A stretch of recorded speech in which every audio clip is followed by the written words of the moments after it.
bring them down.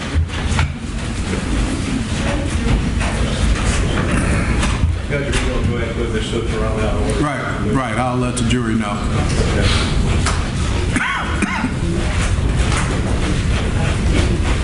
And I know Ms. Hooper wants to go about her business. She's retired now. Or is she? No. She's not retired. I just, until the last time I saw her, I hadn't seen her in probably 15 years, I guess.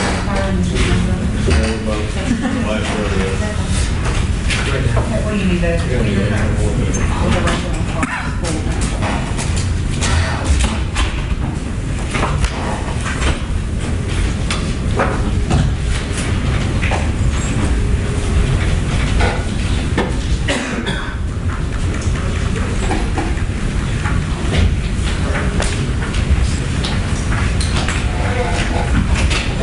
All rise.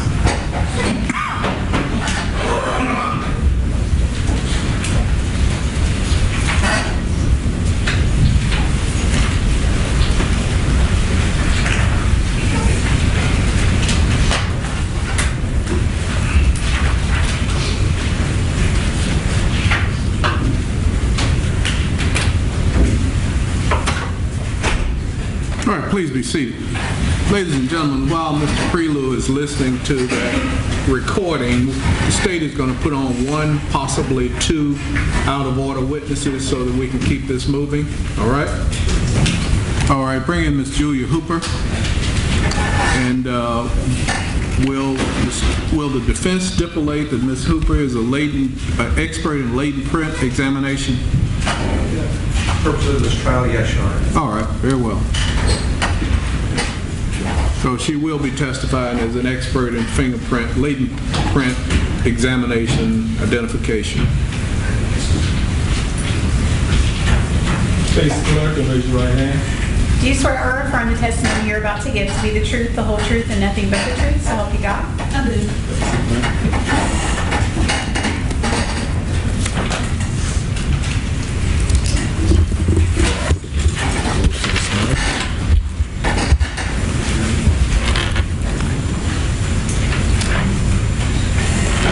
State your name for the record, please. Julia Hooper. And how you employed, Ms. Hooper? I'm a forensic scientist supervisor at the Nashville Police Department Crime Laboratory. Turn that mic just a little bit closer to you, around a little bit. Actually, how long have you worked in the police department? I became employed with the police department in 1975. Okay. And we don't need to get too much. You have had specific training in the field of fingerprint analysis, forensic analysis, is that correct? Yes, sir, I have. Okay. You've been certified in the field of fingerprint analysis? Yes, sir, I have. Okay. And can you just tell us a little bit about fingerprints? What is a fingerprint? What causes a fingerprint? Excuse me.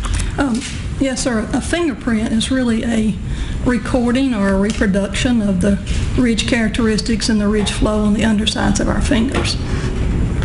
Generally, when we talk about fingerprints, we talk about two types. We talk about known fingerprints and about latent fingerprints.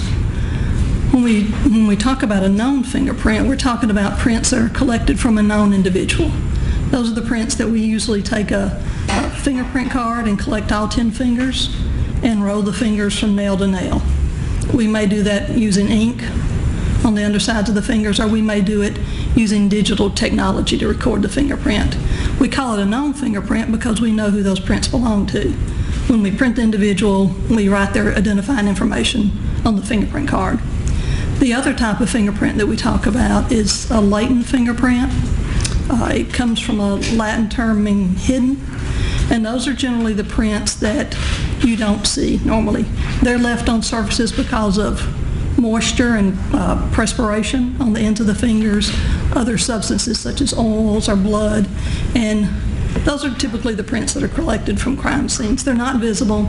They have to be developed with chemicals or powders, and they're called latent prints. So the two types of prints, the known and the latent prints, they're recorded in a different way and they're collected in different ways, but essentially they're both the recording of the information that's on the undersides of our fingers. Are fingerprints fragile then based on their nature? Latent fingerprints are. The known prints, of course, of prints of an individual, we record those on a fingerprint card, and they're maintained in a reference collection. The latent prints, because the way that they're left on a surface, either by the perspiration or the oils on the fingers, and the surfaces they're left on, they're fragile just because of the environment, the transfer medium. They could be, something could swipe across and destroy them, or some other print could come on top of it. So they are very fragile. So not all surfaces are suitable for fingerprints to be left on them, I assume? No, sir. The best surface for a fingerprint is a smooth, clean surface, such as glass. A lot of times you'll see latent prints on maybe your rearview mirror or on a storm glass door, because those are good surfaces for latent prints. Do people always leave fingerprints every time they touch something? Not necessarily. Again, it's the condition of the fingers and what's on the hands and the surface that is touched. Okay. And even if you find a latent print, is it always suitable for identification purposes? No, sir. The way that our crime scene technicians and our crime scene officers are trained, they'll process a surface for latent prints based on what they know about the scene. And if they see a presence of what they believe to be latent prints, they'll collect those and label them and turn them in. But the analysis and the determination of value is made in the crime lab. Okay. If several people handle the same item, will you normally be able to get all their identifiable prints from that particular item? Not. Culture speculation. She's an expert. She's testifying as an expert. Turn that left mic towards you. Go ahead. The question was, if several people touch an object. Yeah, if several people handle an object, will you necessarily get every one of their prints as a result of that? Not necessarily, just due to the nature of the fragile nature of the prints, and a print could be laid on top of a print, or a print could swipe across another print and destroy it. So the more times it's handled reduces theoretically the possibility of it being an identifiable print. Okay. Did you receive latent prints lifted by Felicia Evans from a dorm room in Gillette Hall at Vanderbilt University? I did. He handed you what's increasing in life space.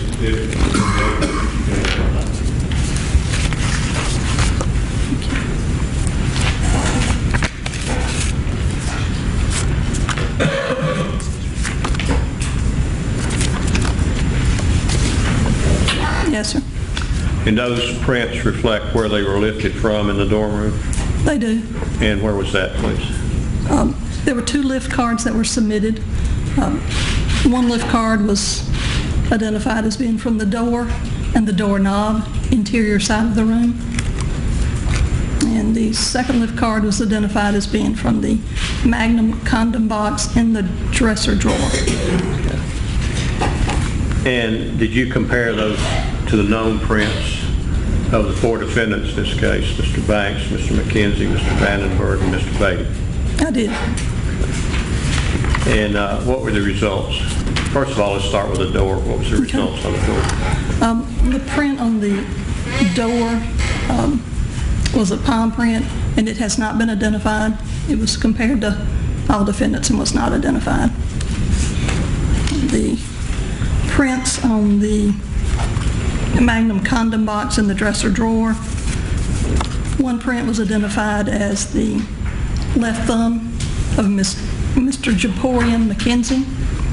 A second print was identified as the right thumb of a Mr. Brandon Banks. Okay. Was there another print lifted on that particular item?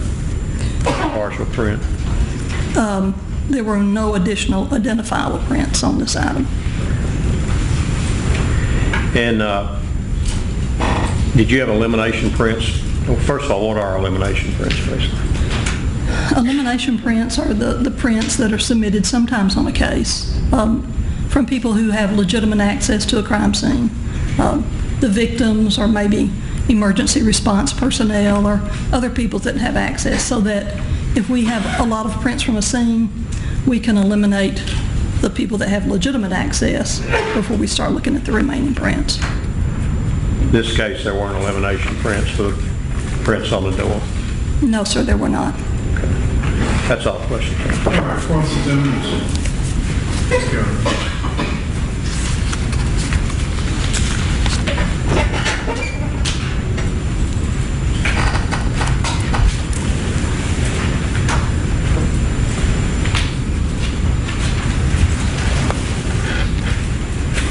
Good morning, ma'am. Good morning.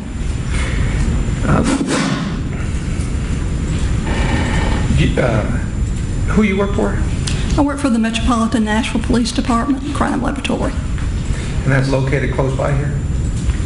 It's in Madison. Okay. Do you actually collect fingerprints or you just analyze fingerprints? I do not collect, I analyze. Okay.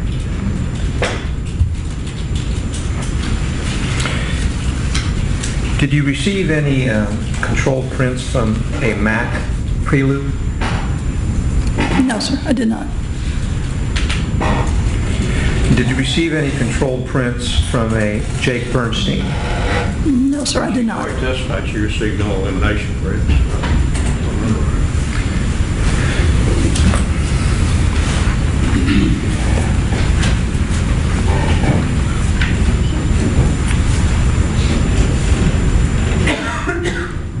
Were you asked to analyze any fingerprints from a Vandenburg laptop? No, sir, I was not.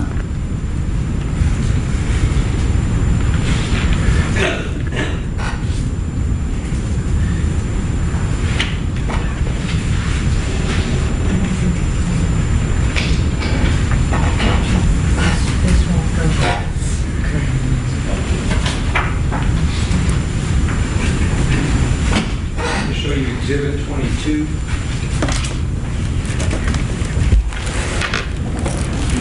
Gonna take a moment to come up.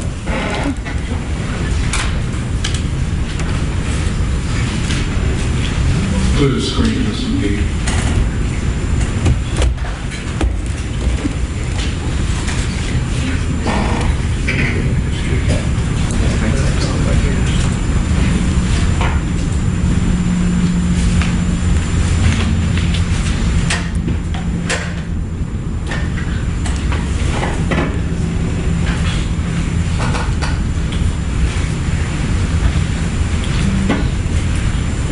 You indicated that you found a fingerprint of Mr.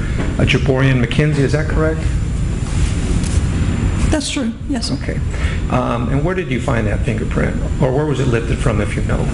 It was lifted from the Magnum condom box in the dresser drawer. Okay. You have do you know if it was lifted from that dresser drawer, or do you have any knowledge of that? I do not. I'm going to object to relevance. Person lifted prints already testified in depth about that, and I object to this photo up, and she has no clue what it is. Well, I mean, I'll lay a foundation if I can, Your Honor. well, I mean, I'm going to allow you to ask most of your questions. She said that she wasn't there, but, you know, go ahead. Do you have when you get a print that's lifted from an item, do you have any information where that item comes from? Yes, sir, we do. Part of the process of when our technicians and our officers lift prints, they use a standard lift card, and on one side, when they lift the print, typically if it's a lifted, dusted print as these are, they'll put the print on one side, and then the other side, because it's a standard card, there's a place for them to put the case number, a description of what they lifted the print from, their name, their initials, and a little drawing if they choose to.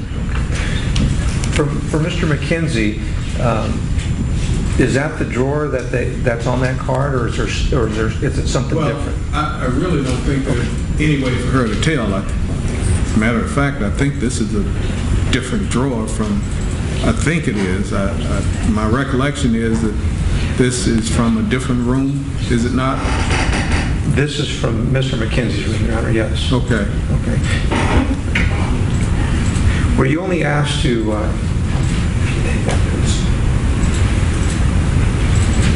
Were you only asked to do those prints that you testified here about? The only prints we receive are these 2 lift cards, yes, sir. And you identified another print that was listed, is that correct? I identified 2 prints, yes, And sir. one was Jaborian McKenzie, and who is the other one? Brandon Banks, Brandon Banks? yes, sir. Okay. And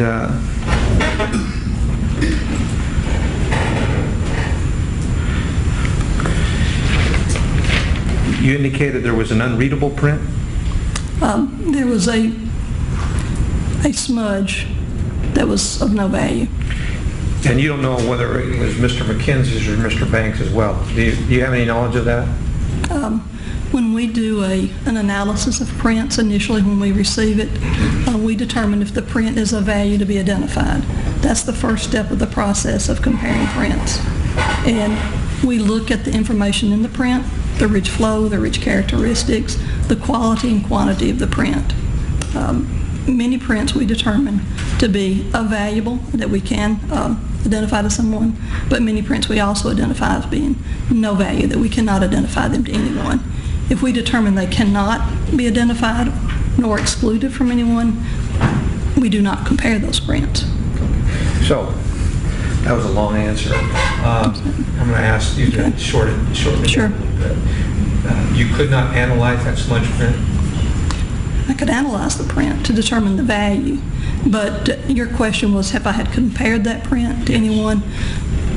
Our process is to do analysis first to determine the value.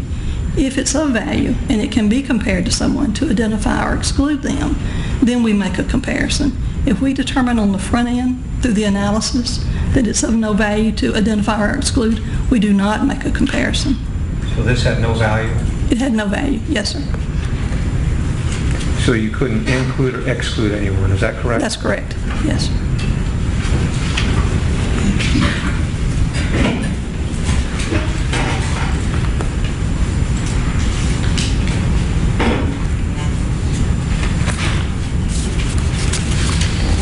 Thank you, ma'am. Are you ready? No, Your Honor. All right, thank you, Mr. Luker. You're excused. Thank you, He'll sir. take the exhibit. Thank you. Is Mr. Prelude ready? If he's not, we'll call someone else. I mean...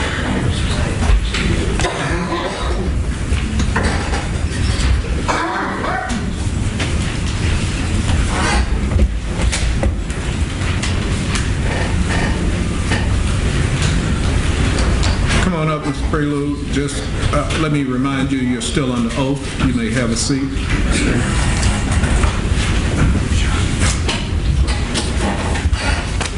Well, please, it might be better at this time. I think Mr. Prelude has found things in the transcript that may not be accurate from listening to the tape. That's my understanding. I haven't talked to him.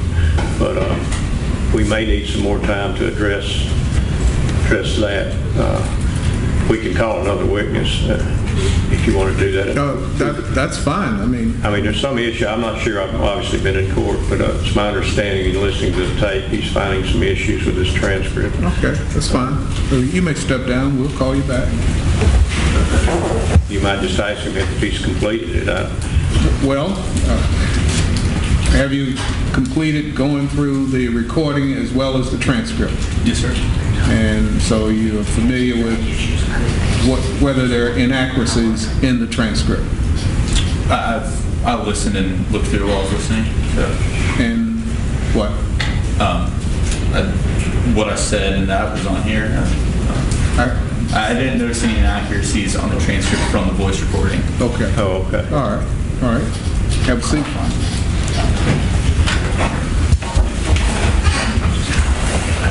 He's highlighted some things. We didn't know what it was. Right. It's fine. I've just made a few notes from what I said, but it's fine.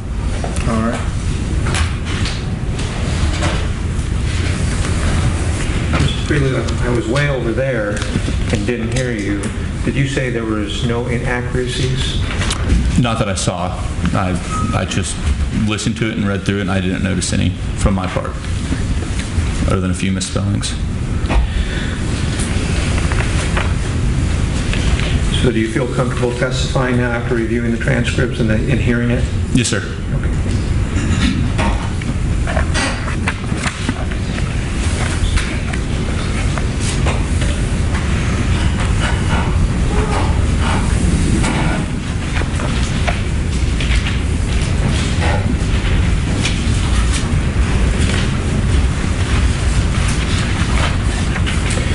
After reviewing the transcript, do you recall answering yes, sir, to when the detective told you they were only there to examine the floor?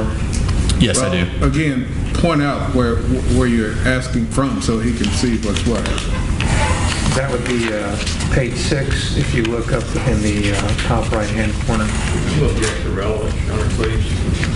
Well, I've forgotten the question, quite honestly. What was the question? The detective said they were, again, he's going to hearsay with the detective about it, said he was only interested in getting the floor or something. I don't know. Obviously, they searched the room. Well, I mean, I think the floor has some relevance in this case, so I'm going to allow that.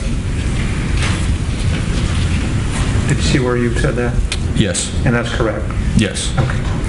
And you were also told that Mr. Vandenburg was cooperating. Did you have that knowledge? Please, again, it's hearsay. Well, now that's a different thing, so I'm going to sustain that. Detective Mayo told me that he told me Mr. Vandenburg. You don't need to answer that.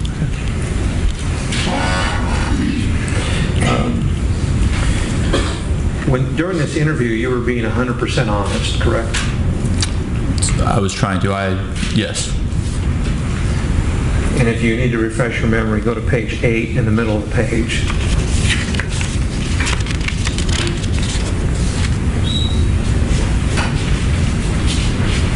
I think your page numbers might be different than mine because my page number 8 is about where my bed was in the middle.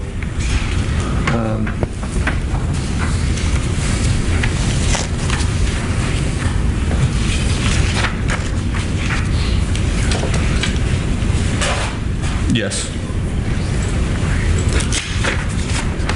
So at the time of this interview, you felt you were being 100% honest, correct? Yes.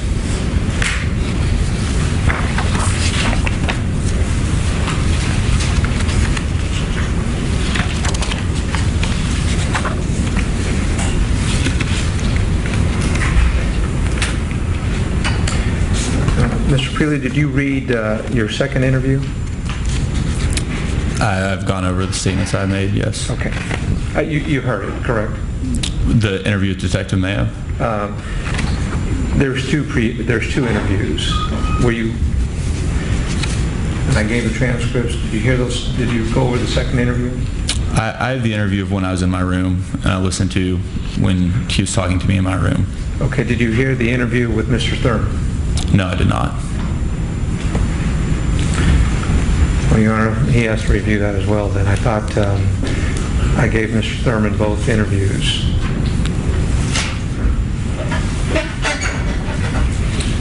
Okay. Well, he can ask a question. I think we're pretty familiar with that, so he can go ahead and ask Okay. questions about it. All right.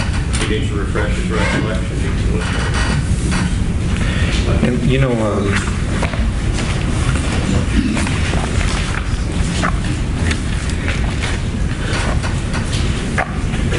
I have a copy here that he could, All right. if you need to refresh your memory on, tell you a page if you can.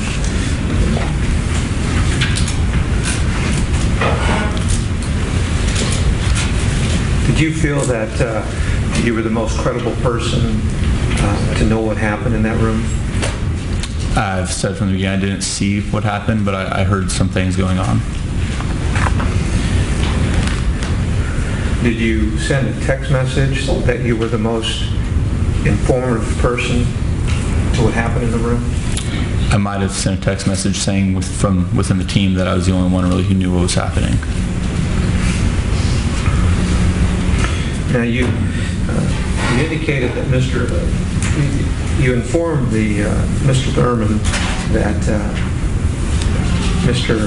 Vandenburg was on his bed closest to you. Is that correct? At some point in the night, yes. Did you say at some point of the night? You'd have to refresh my memory. I will do that.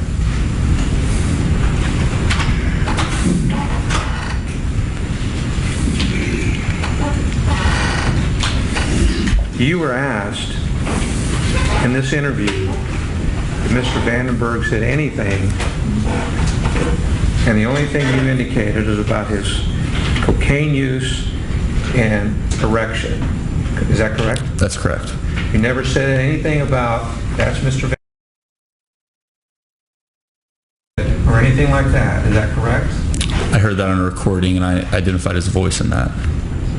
Did you testify in or give a statement in this interview that that occurred? No. So in this interview, Please, he didn't testify that occurred. He heard it. He said he identified the voice. Well, So it's an impeachment. and he has answered the question that he didn't say it. in this interview, with Mr. Thurman present, you never said Mr. Vandenburg said squeeze that shit. Is that correct? To my knowledge, that's correct. I don't remember saying that.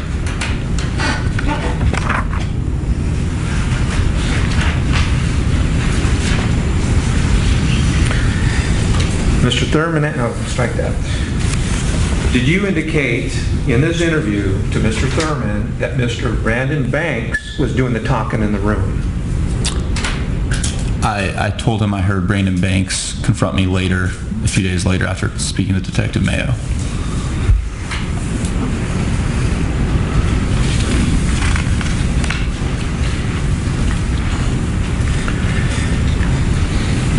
When you saw what was going on, you informed Mr. Thurman that Brandon Banks,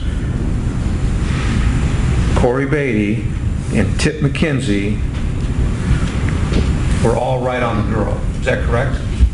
I don't remember that. If I may have that, I'll show you.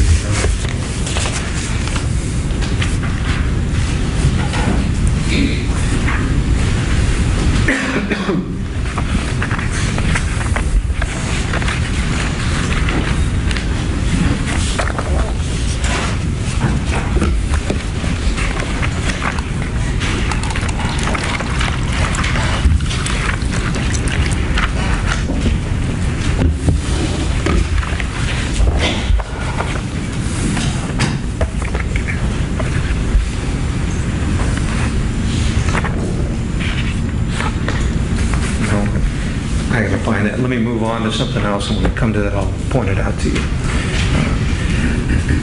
Now, it's my understanding the following day, Mr. Banks, Cory Batey, and Tip McKenzie came up to you after your interview with Detective Mayo. Is that correct? I'm not sure exactly what day it was. It was after I spoke with Detective Mayo in my room, though. And you were approached by them outside Gillette Hall. Is that correct? That's correct. Now, did you, was that within a couple days or a day after the incident? I don't know which day it was specifically. It was after I spoke with Detective Mayo, though. Did you gave Mr. Thurman the names. When did you learn their names? Just from football in the coming days, I figured it out who they were.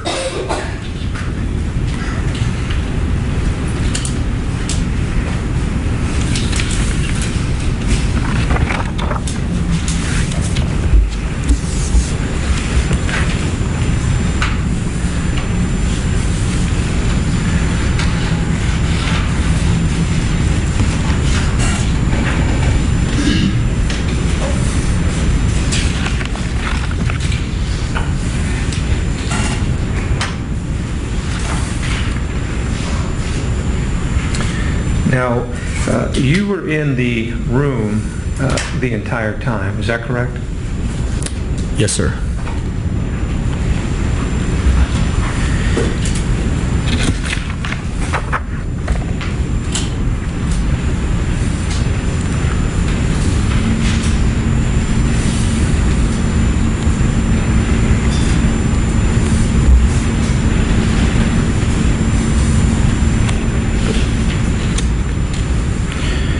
I asked you earlier, and I said I'd come back to it, do you recall telling Mr. Thurman that I was pretty much the only one who,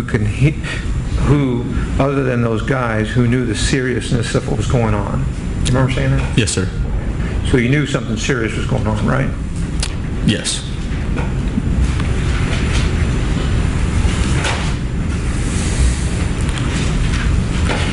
And then you were asked, do you know any kind of, let's strike that. Do you know if they had sex or not with them? Brandon Banks, Tip McKenzie, or Mr. Batey? Do you know if they had sex with this young girl? There was no way of me knowing for sure. I didn't see, but from what I heard, it sounded like something happened. But you indicated, when asked, do you have any sort of idea what kind of sex was going on? You said no. Do you remember that? That's correct.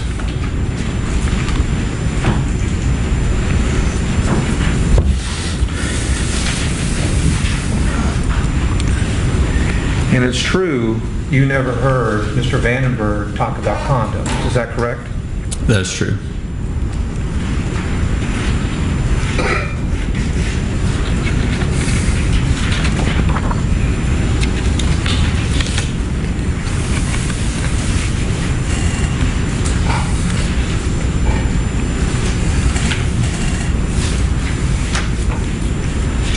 Did you see Mr. Vandenburg and other football players help the alleged victim into Mr. Vandenberg's bed?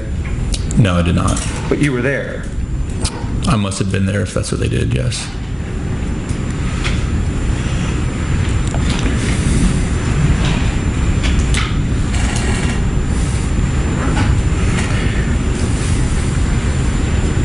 After she was in the bed, you left the room, correct? Yes, sir.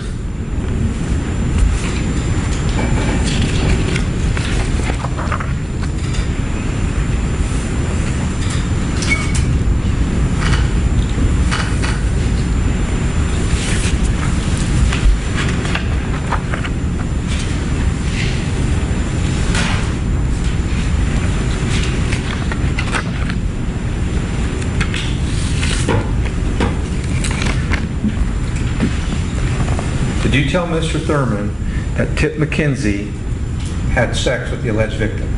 I do not remember saying that.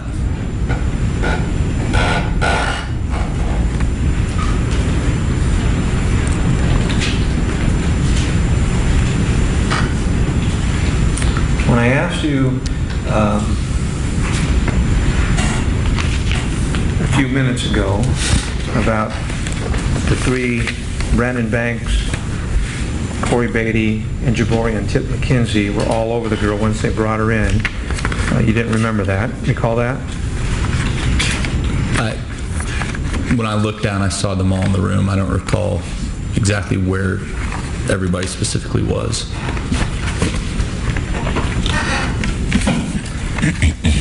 I have a highlight I wanted to show you. Page 24 of my transcript.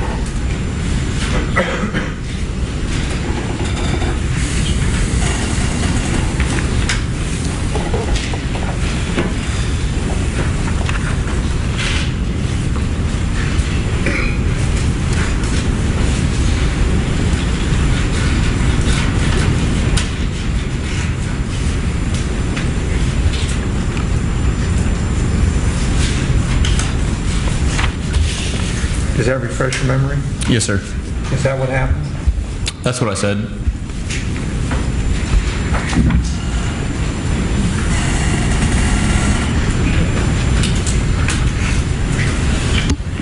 When I earlier asked you just a few minutes ago about where Mr. Vandenburg was, and you said at one point in time he was on his bed, correct?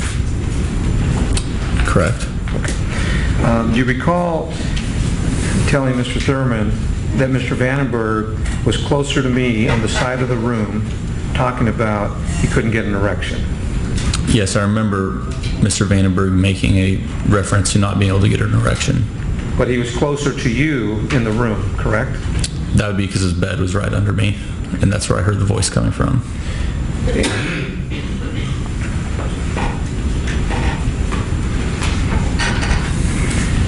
And you recall telling Mr. Thurman that Mr. Vandenburg was on his bed.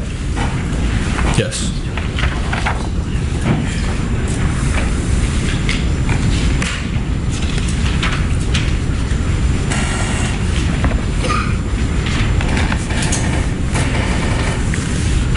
You testified when Mr. Thurman asked you some questions about where Mr. Vandenberg's computer was. And you said it was on his bed or somewhere. Do you recall that? Yes, sir. All right. You recall telling Mr. Thurman in this interview that it was on his bedside table away from his bed. His bedside table was right next to his bed. It was to the left and under me.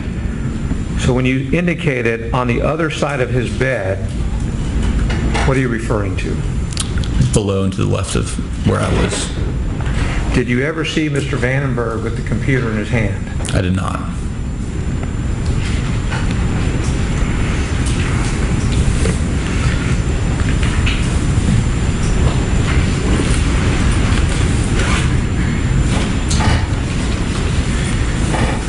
Do you recall agreeing that the alleged victim looked passed out but was coherent? I do not recall that. Page 25 of this.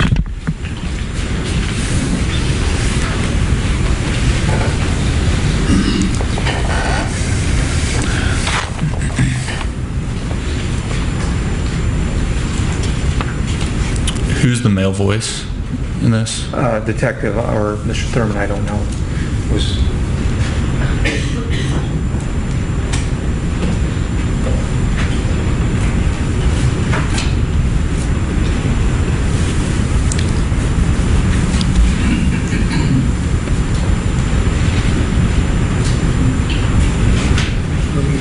What page are you referring to? 26.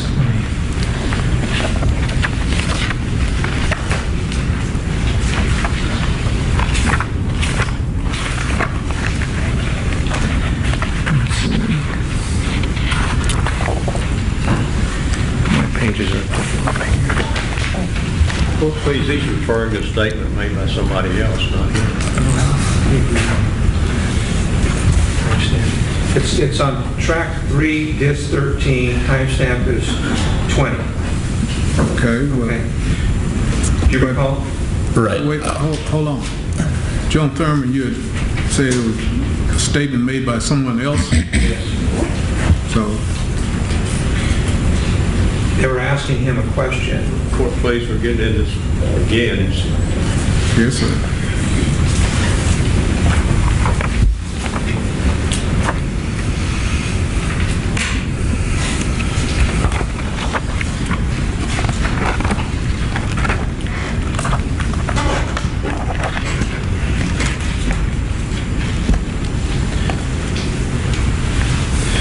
Mr. Prelude, when you gave that statement that we went over with Mr. Thurman, you had 2 lawyers present, correct? That would be correct. Okay. And you were told that they were just going to do forensics and things like that, and that's why you were there, correct? I don't remember the specific reason of me being in that meeting. I just went where they told me to go. Okay. And you would agree that your semen was found on a green-blue towel, correct? That's correct.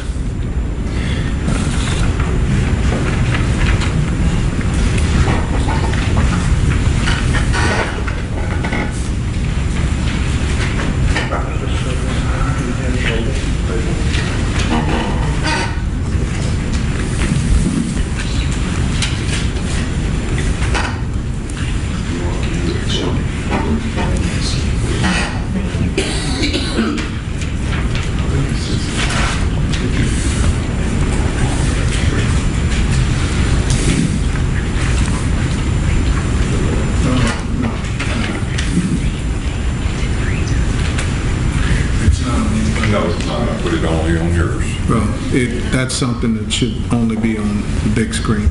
Well, that's what I... No. Or just hand him the picture itself.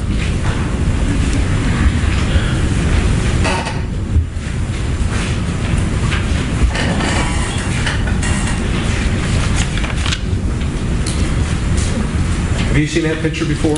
No, sir. Is that the blue-green towel you speak of? I do not recall which towel exactly it was. But the towel is in your room, is that correct?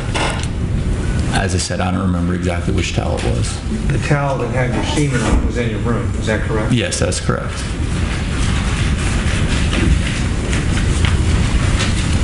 And you answered a question, no, there won't be any semen, my semen found in that room. Do you recall that? That's correct. I'm 100% sure my semen would not be in that room from that night. And this statement was done when you were asked that, correct? Yes.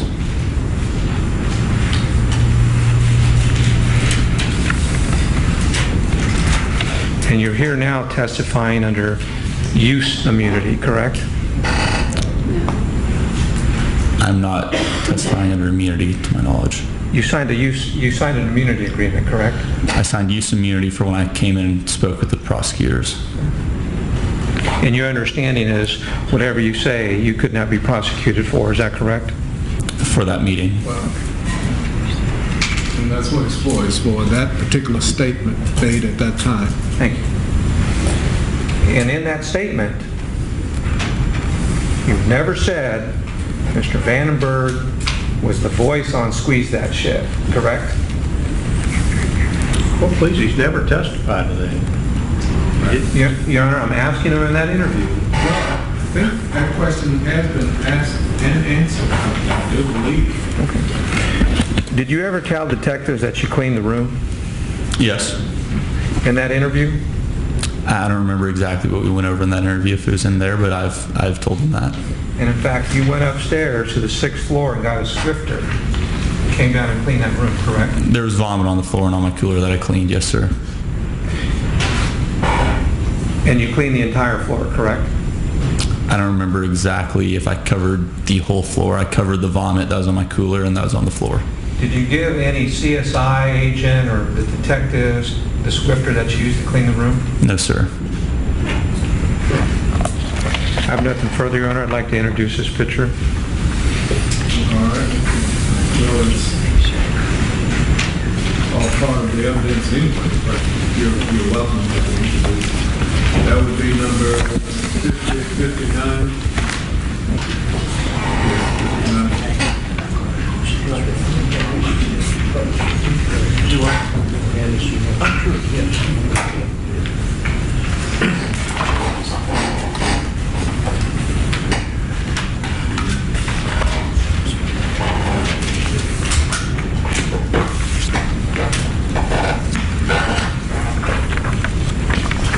Really, let me hand you.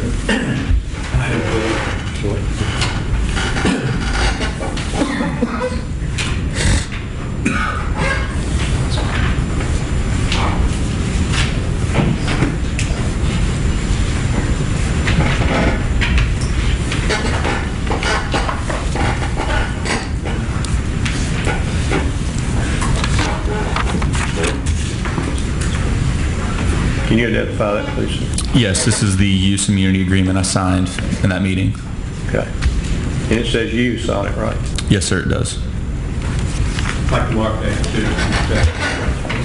I didn't quite hear what you... I'd like to mark that exhibit for his testimony All right, that's fine. and display it to the jury. All right, that's exhibit number 60.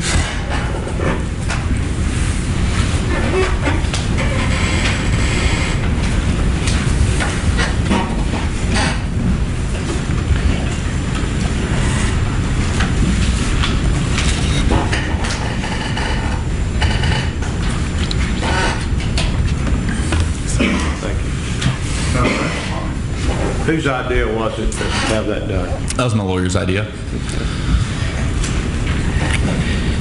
Now, he asked you questions about the condoms. Is that question referring to did you see condoms that night, or had you ever seen condoms in that room? That night I did not see condoms. I had seen them in the room other times, though. But the question that was asked by the detective was about that particular night. Yes, it was in here. That's one of the things I've highlighted, actually.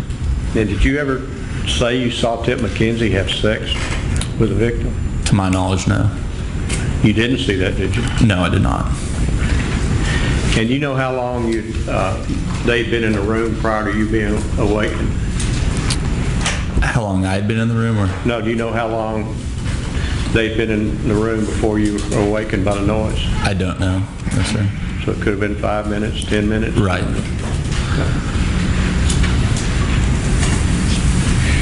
And initially, you clearly didn't want to be very involved in this case, did you? That's correct. But in that interview you gave July 22nd of 2014, you told us the same thing basically that you testified to today, did you not? Yes, sir, that's correct. You told us about Mr. Vandenburg's statement. Yes. You told us about the porno. Yes, sir. You told us about hearing various sexual comments made during the time. Is that correct? Yes, sir. You testifying truthfully today? Yes, sir. That's all the questions I have. All right, recross. There you go. Thank you. All right, thank you, sir. Excuse. Thank you. All right, next witness.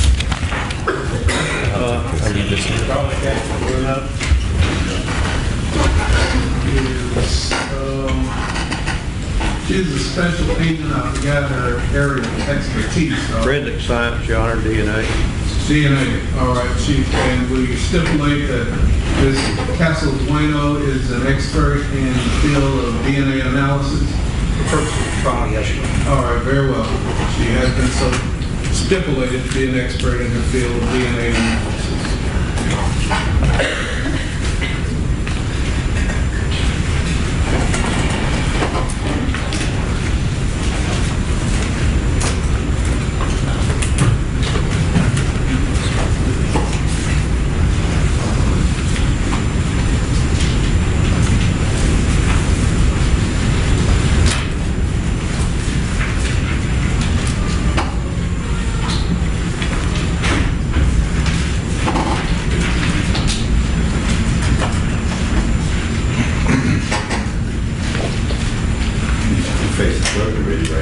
Do you swear or affirm the testimony you're about to give to be the truth, the whole truth, and nothing but the truth, so help you God? Thank you.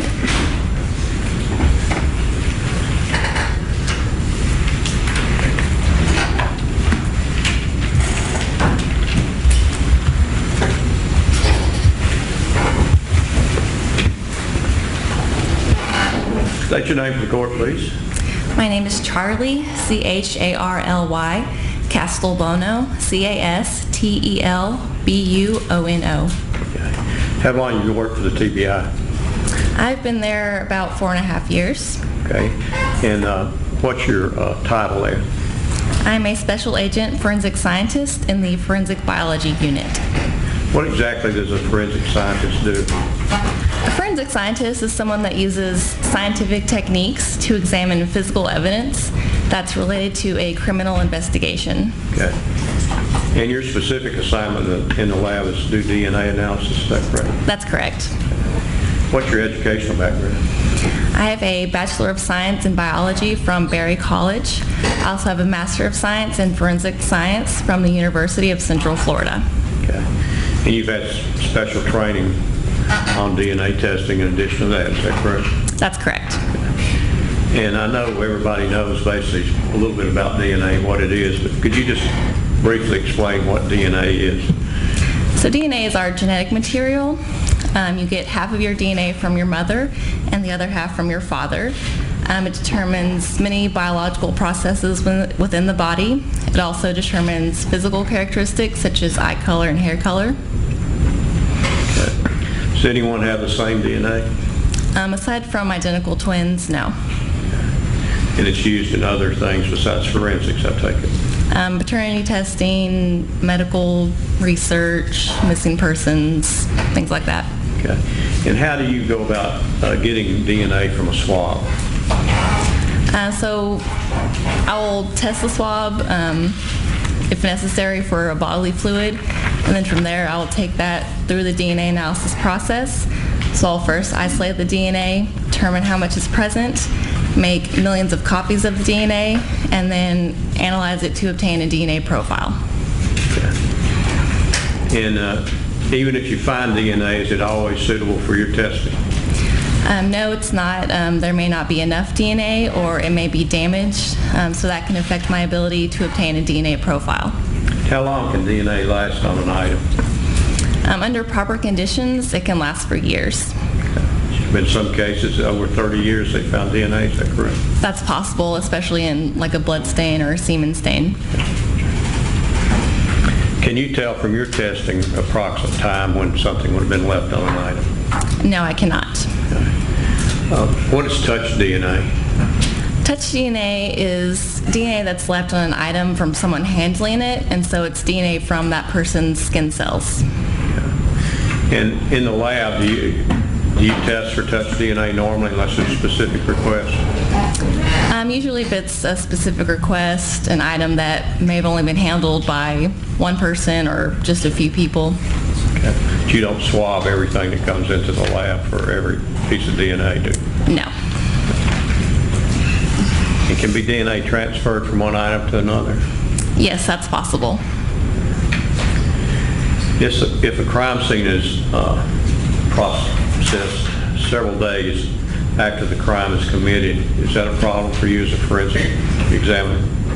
It could be. Evidence could be lost, or things could be introduced to the scene that weren't initially there when the crime occurred. Okay. And if evidence is mixed together, is that a problem for you as a forensic examiner? Yes, it can be.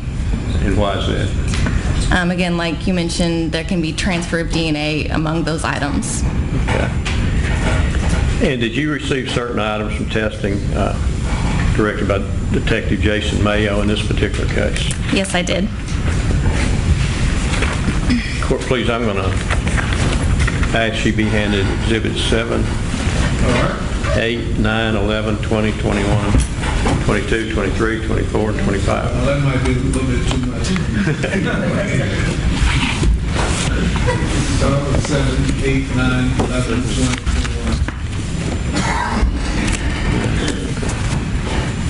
I screwed that up. Maybe 8, Your Honors. 8 and 9. 7, 8, No, 8 and 9. Start with MLE 8. kit. Victim's clothes.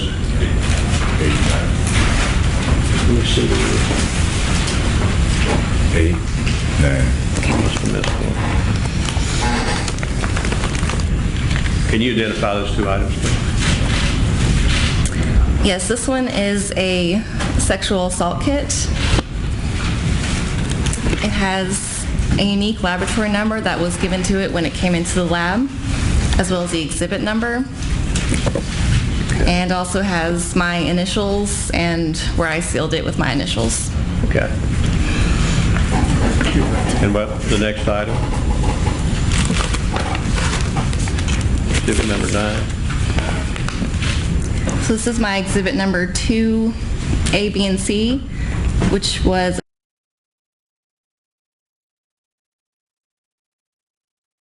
Don't mention her name. okay. And again, it has that same unique laboratory number with the exhibit numbers and my initial.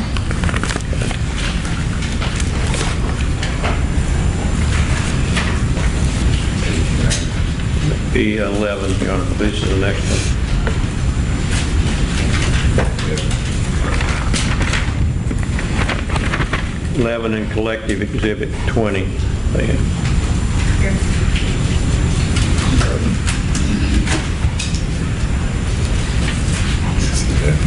Collective 20.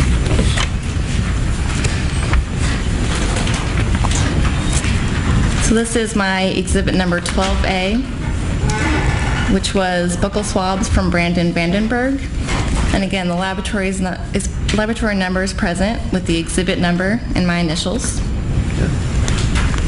Collective exhibit number 20. She has 20. She has.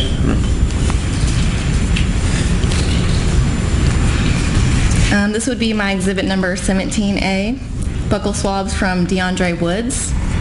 Again, the laboratory number is present with the exhibit number and my initials. And that's a collective, yeah, go through each one. This one is my exhibit number 18A, buccal swabs from Christopher Boyd. Again, with the lab number, the exhibit number, and my initials. And would you also designate which exhibit it is? Yes. For the record. Well, I know you're giving your exhibit, but we need to, for the record, you need to state which one is our exhibit. Okay. All right. So this is exhibit 20C, which is my exhibit 20A. This is buccal swabs from Dylan Vanderwall with the lab number, the exhibit number, and my initials. This is exhibit number 20D, which would have been my exhibit number 19A, buccal swabs from Michael Retta, with the laboratory number, exhibit number, and my initials. This is exhibit number 20E, my exhibit number 15A, buccal swabs from Mac Prelu, again with the lab number, exhibit number, and my initials.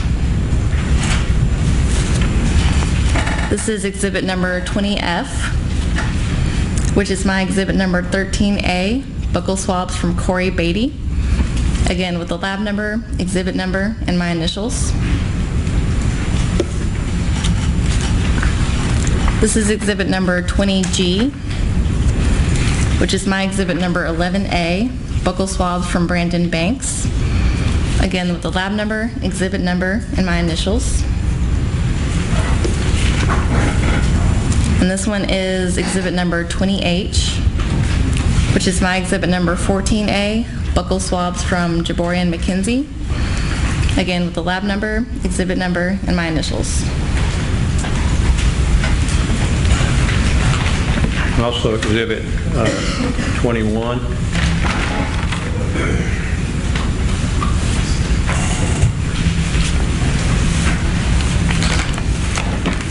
This is exhibit number 21, which would have been my exhibit number 16A, the bra from the alleged victim, with the lab number, exhibit number, and my initials.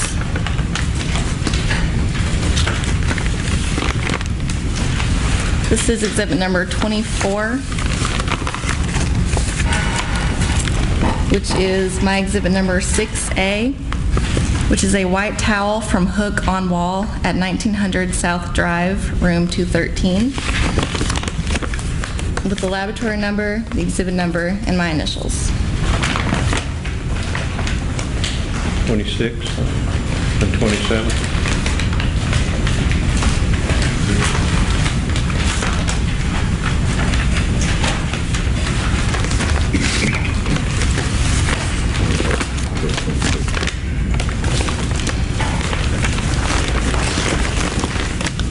This is exhibit number 26, which is my exhibit number 3A, which was a green towel from near front door at 1900 South Drive, room 213, with the laboratory number, the exhibit number, and my initials.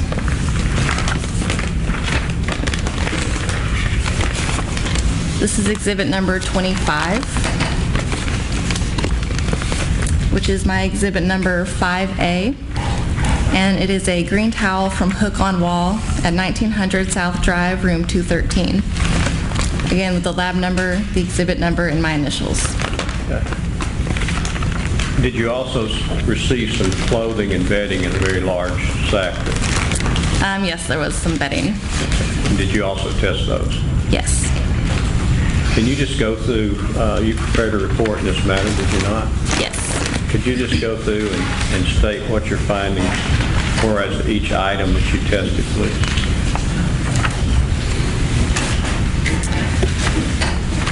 Exhibit 1A was buccal swabs from the alleged victim. And so for that, a complete DNA profile was obtained for comparison. Exhibit 1B was vaginal swabs from the alleged victim. And then that exhibit contained vaginal pool swabs, and for those, examination did not indicate the presence of semen. There are also vaginal swabs, and for those, examination confirmed the presence of a limited amount of spermatozoa. For the non-sperm fraction, no DNA profile other than the victim was obtained. For the sperm fraction, the DNA profile obtained is consistent with the mixture of at least 2 individuals. The major contributor is consistent with the victim. The limited minor contributor is consistent with Exhibit 12A, Vandenburg. The probability of randomly selecting an unrelated individual with the same DNA profile is approximately 1 in 11,750 for the African American population, 1 in 3,660 for the Caucasian population, and 1 in 3,830 for the Southwestern Hispanic population. Exhibit numbers 11A, Brandon Banks, 13A, Cory Batey, and 14A, Jaborian McKenzie, can be excluded as contributors. For Exhibit 1C, labial swabs from the alleged victim. Examination did not indicate the presence of semen. Examination did not reveal the presence of alpha amylase, which is a component of saliva. For Exhibit 1D, rectal swab from the alleged victim. Examination did not indicate the presence of semen. 1E, perianal swabs from the alleged victim. Examination did not indicate the presence of semen. 1F, oral swabs from the alleged victim. Examination did not indicate the presence of semen. For 2A, the top from the alleged victim. Presumptive test did not indicate the presence of semen. 2B, the skirt from the alleged victim. Presumptive test did not indicate the presence of semen. For 2C, there are 2 pairs of underwear. And for both, examination confirmed the presence of a limited amount of spermatozoa. And again, for both pairs of underwear, the non-sperm and sperm fractions, no DNA profile was obtained other than the victim. For Exhibit 3A, the green towel from near front door, examination confirmed the presence of spermatozoa in 2 areas. For stain number 1, the non-sperm and sperm fraction, the DNA profile matched Exhibit 12A, Vandenburg.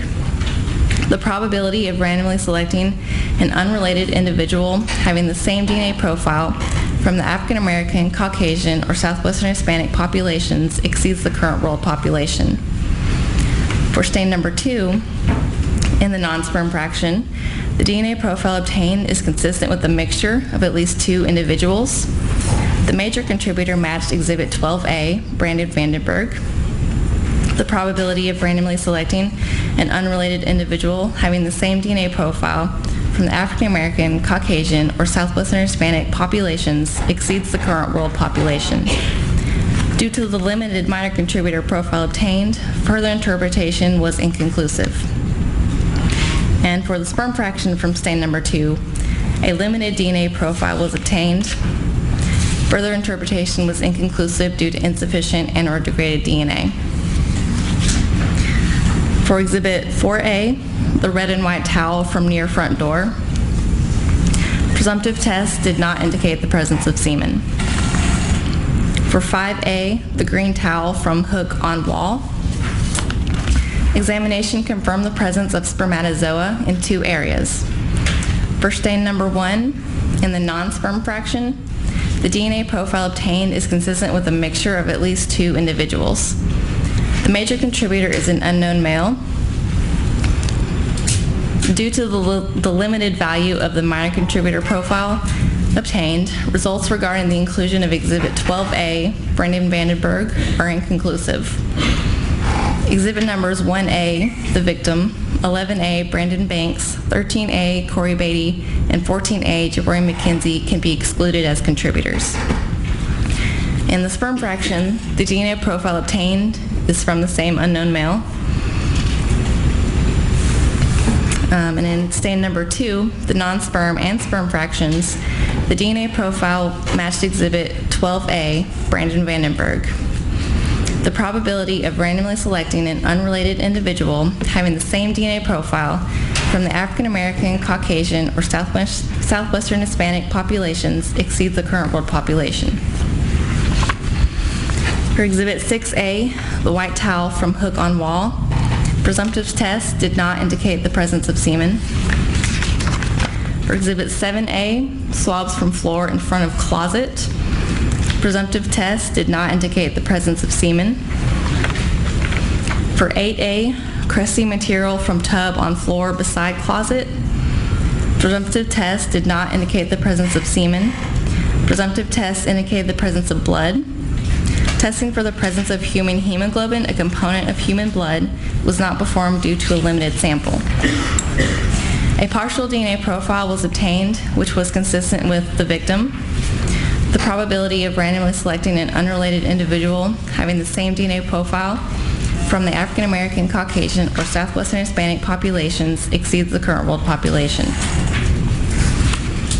For Exhibit 9A, the comforter from the lower bed, presumptive test did not indicate the presence of semen. For 10A, the brown fitted sheet from the lower bed, examination confirmed the presence of spermatozoa. For the non-sperm fraction, the DNA profile obtained is consistent with the mixture of the victim and Exhibit 12A, Brandon Vandenburg. The probability of randomly selecting an unrelated individual who would be included as a contributor to this DNA mixture profile is approximately 1 in 1.6 billion for the African American population, 1 in 27.5 million for the Caucasian population, and 1 in 69.2 million for the Southwestern Hispanic population. In the sperm fraction, the DNA profile matched Exhibit 12A, Brandon Vandenburg.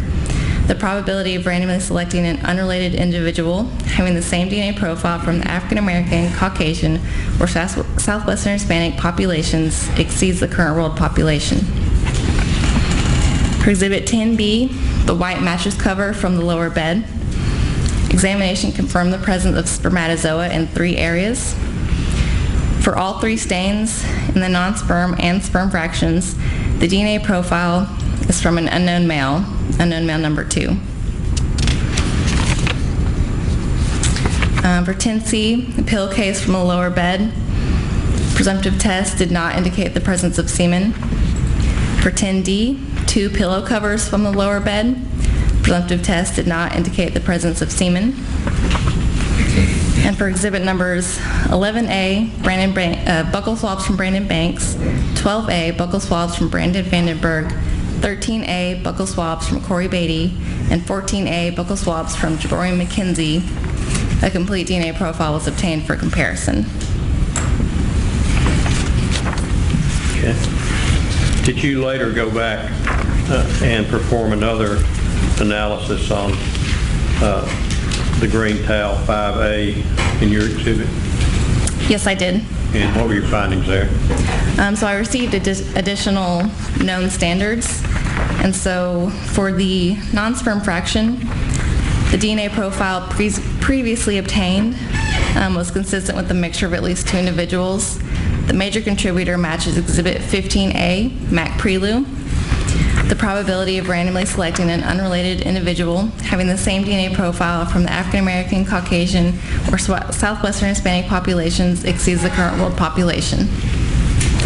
And then in the sperm fraction, the DNA profile previously obtained matches Exhibit 15A, Mac Prelu. The probability of randomly selecting an unrelated individual having the same DNA profile from the African American, Caucasian, or Southwestern Hispanic populations exceeds the current world population. So there were really no conclusive results on Mr. Batey, Mr. Banks, or Mr. McKenzie, is that correct? That's correct. And if a person is wearing a condom when penetrating a victim, would you expect to find sperm? I would not. And if an MLE kit is not done for 90 hours, would that affect your ability to find evidence? Yes, sperm typically can survive up to about 3 days or 72 hours in the vagina, so anytime after that decreases the chances of finding anything. And if the person has showered or bathed or whatever prior to being tested, could that affect your results? Yes, the activity of the individual can affect whether or not semen is present.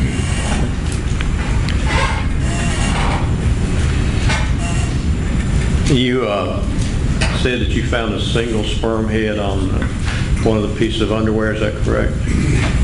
Yes, during my examination of the underwear, I observed one sperm cell on each pair of underwear.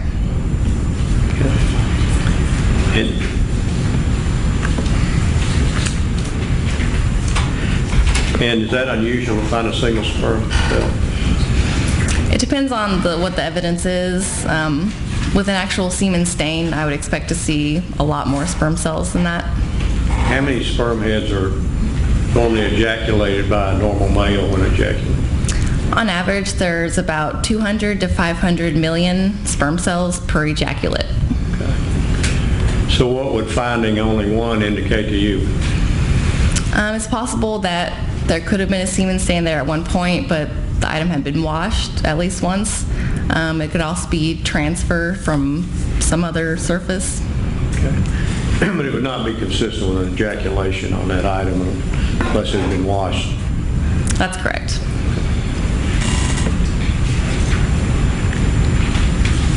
And that was insufficient for your testing purposes, is that correct, to make any identification? Correct.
No further questions.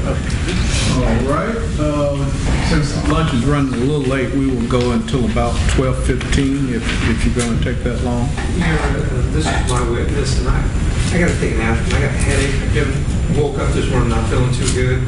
So if I could take 5 and go get an aspirin. So we have plenty. Oh, do you? Okay. We have ibuprofen, naproxen, acetaminophen, aspirin, and they use it quite often. That is lawyers and lawyers. May I have permission to go back? Oh, absolutely.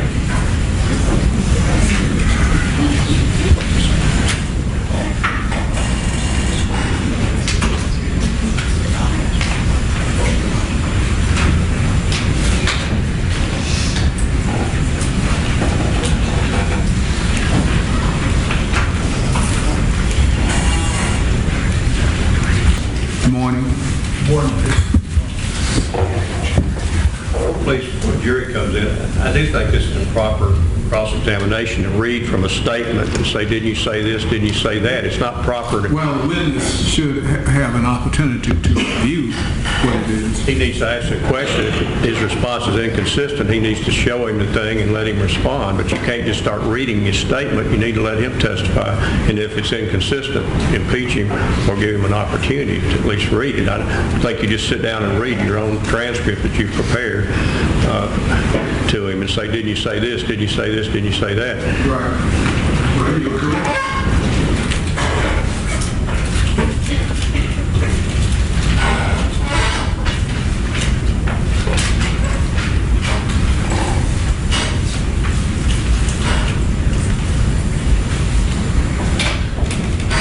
All rise.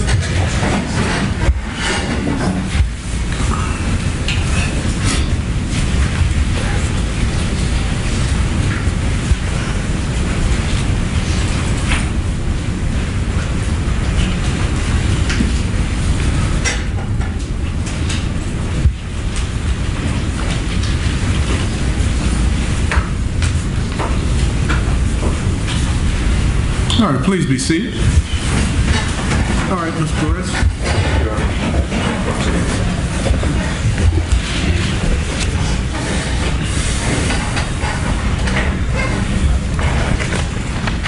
Mr. Prelude, that break helped us get the video. So I'm going to show you a video on the screen. And what number is that? You know?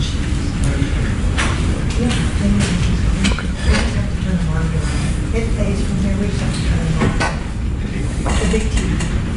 I think it's on.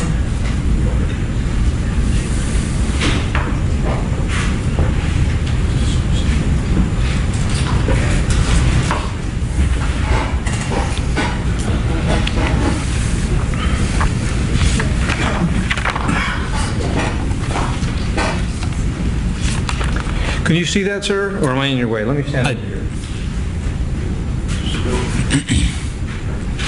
Do you recognize that person? Now I do. At the time, I would not have. Okay.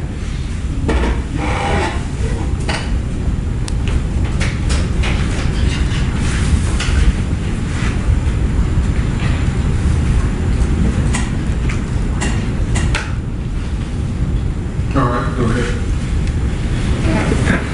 Do you see in that video, is that you, sir? That is. And how are you dressed? I have my boxers on, just like I would if I sleep. No shoes and no shirt? That's correct. Now, is Mr. Batey looking at you? He's looking at me. And it's your testimony that you don't remember that? I don't remember that.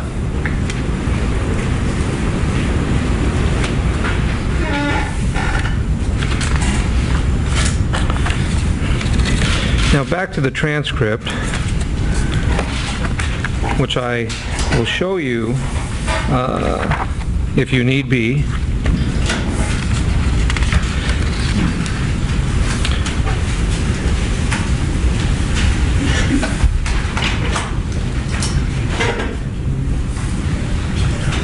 Nice little question. Yeah, it doesn't need to show in the transcript. Well, this is where we left off. Well, okay, let me ask you a question. Okay. Prelude responsible, refresh his recollection. Did you answer not really to the detective's question, did you ever hear Brandon's voice through any of that? Just like everything else I said, I don't remember this specifically, but that could very possibly be what I said. So if you read that, would that help you refresh your memory? Yes.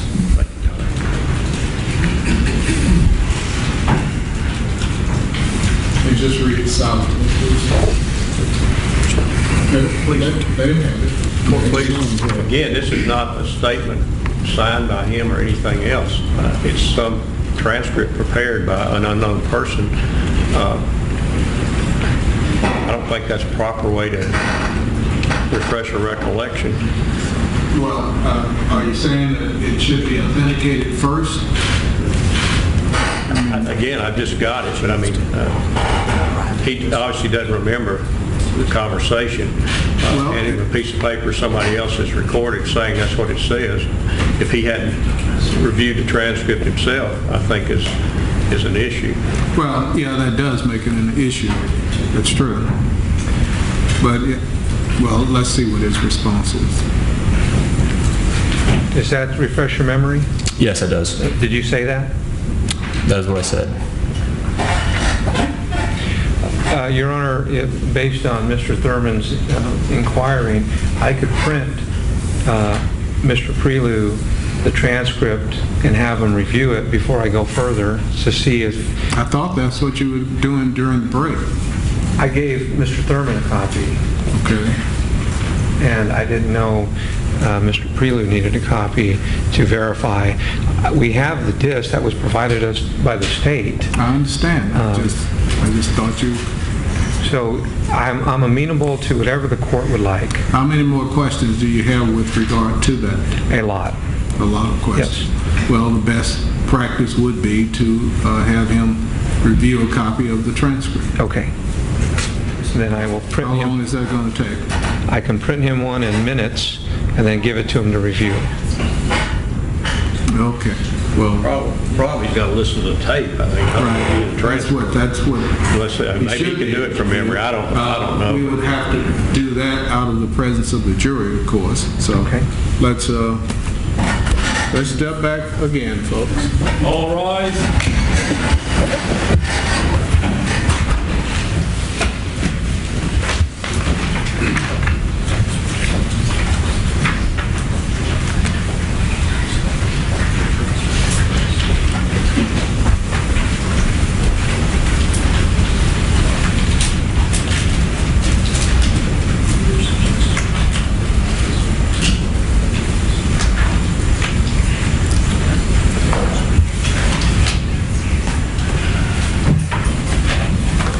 In a brief recess.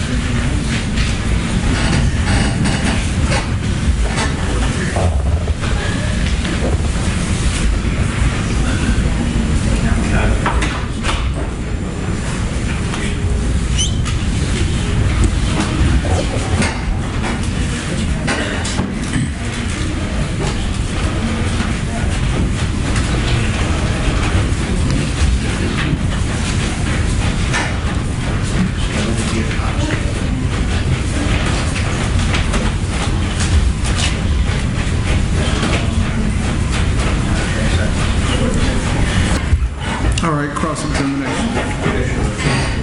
What about the reports? I'm going to make an exhibit, Joe.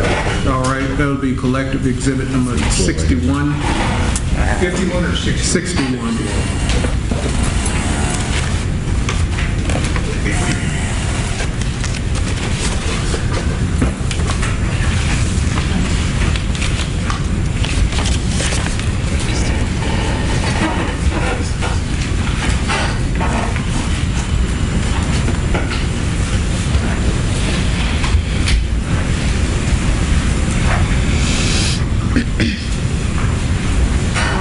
Good afternoon. Good afternoon. Started in the morning, now it's the afternoon. The testing that you did, you just did the testing, you didn't do any of the swabbing, is that correct? That's correct. And where's your lab located? It's in Nashville. In Nashville?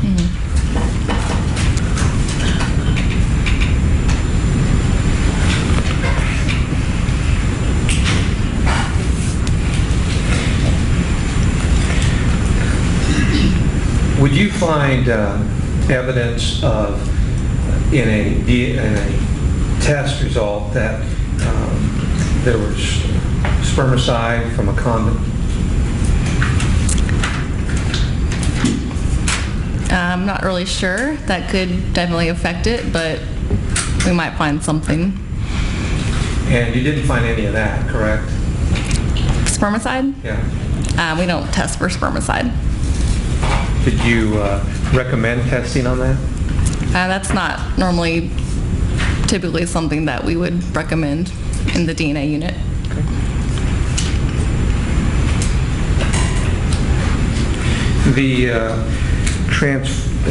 The one or two sperm cells that you found on the alleged victim's panties, correct? Yes, You indicated that it could be transferred from something else, is that correct? it's possible. Right.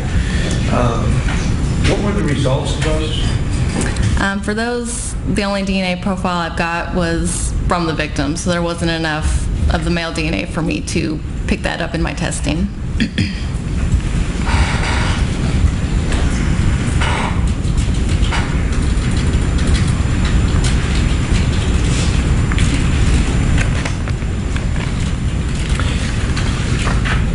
And it's true that you recommended further testing on that, is that correct? That's true. I recommended YSDR testing, which is male-specific DNA testing.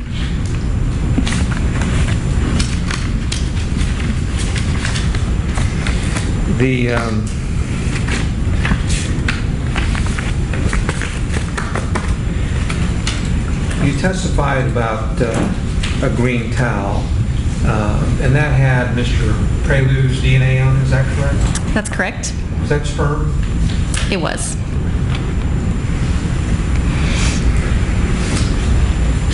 Additionally, that was done, that you received that over a month after the other DNA swabs that you received. Is that correct? The towel or the buccal swabs from? Buccal swab. Yes, those were received later. I have nothing further, Your Honor. Thank you. Ready, right?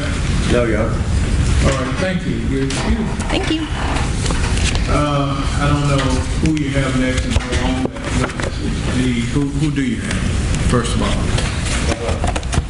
Vanderwall, I think it's probably fairly lengthy, honestly. I didn't hear you. Vanderwall. Well, let's go for about 10 minutes because lunch is not here yet. We'll go for about 10 minutes and then we'll break for lunch.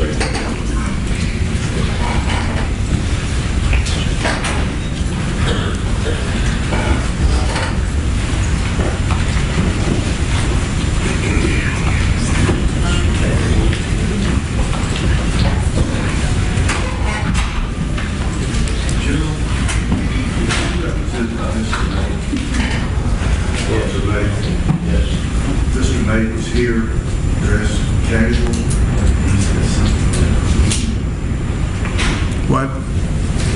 What was that? He told me Dylan Vanderbilt to somebody at the lunch break was here.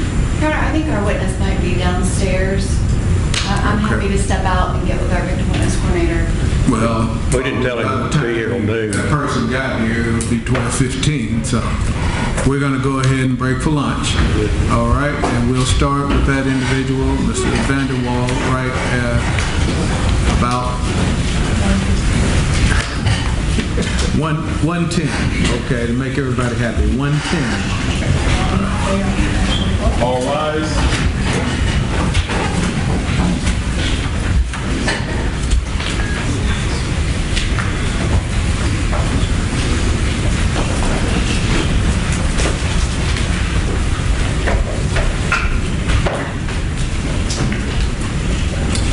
Okay, so they are going to indeed take their lunch break, as you heard just a moment ago. The next witness is Dylan Vanderwall, another one of the... Hold on, let's listen. Lawyers in particular. This morning when I came in, one of my court officers said that the jury had informed, or members of the jury had informed them that they are willing to go later tonight if that's okay. And when I say later, maybe to 7 o'clock or so, because we didn't have a dinner schedule as we did the earlier part of the week, so, and of course they would have a 30 or 40 minute break for dinner because we would provide it if we go longer than 5 o'clock. So it's kind of, let me know right after lunch whether you're willing to go up until maybe 7 o'clock or so. All right? All rise. Court will be in a lunch recess.